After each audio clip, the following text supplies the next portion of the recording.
کہ ادھر ٹکڑے ٹکڑے لاشیں پڑا ہے حسین کا،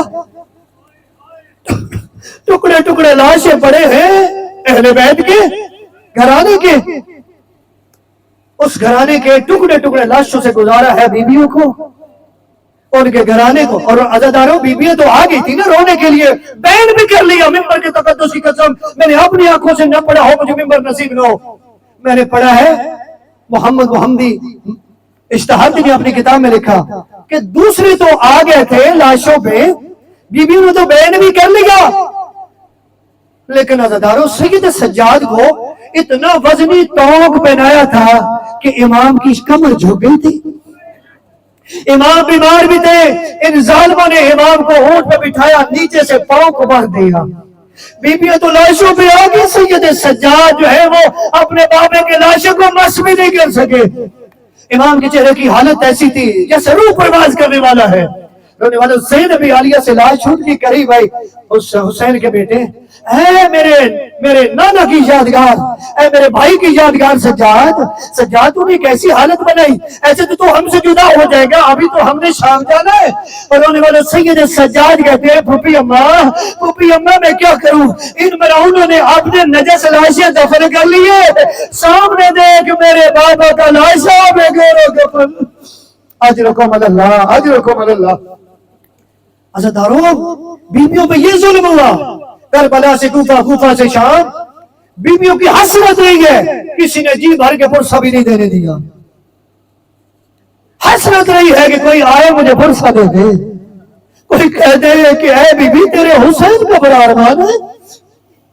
عزاداروں دو مقامات ایسے تھے شیعہ سنی برادران جہاں پہ کچھ حد تک بی بی کو پرسہ دیا گیا.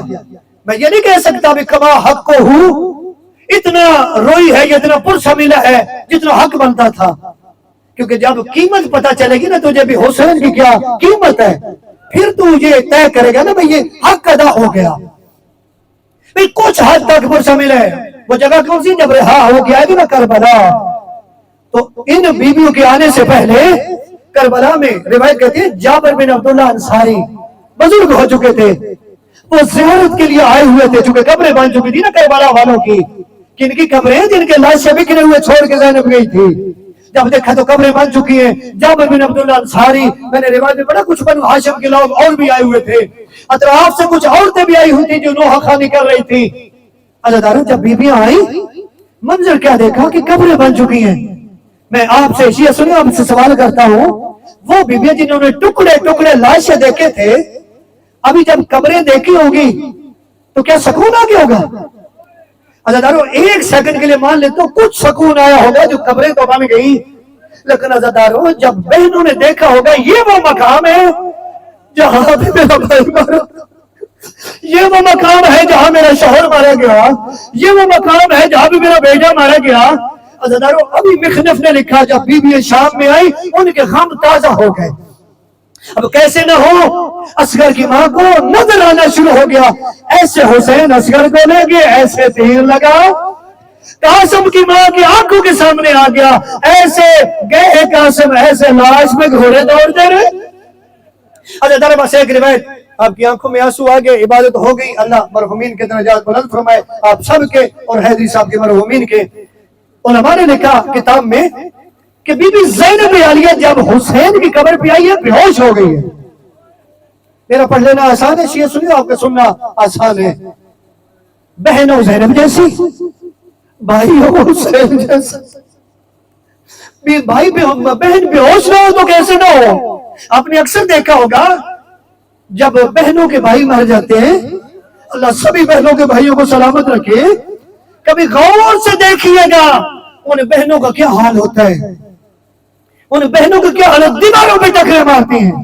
اور آنے والا یہ بہن عام بہن نہیں، زینب عالیہ ہے. بھائی عام نہیں، رسول کا نواسا، جوانان جنت کا سردار ہے. بہن وہ ہے جسے کسی نے جی بھر کے پرسہ نہیں دیا، کسی نے رونے نہیں دیا. اسے آج موقع مل رہا ہے کہ میں حسین کو جی بھر کے روں گی، مجھے پرسہ دیں گے یہ جو لوگ آئے ہوئے. رونے والے بی بی روتی روتی بے ہوش ہو گئی.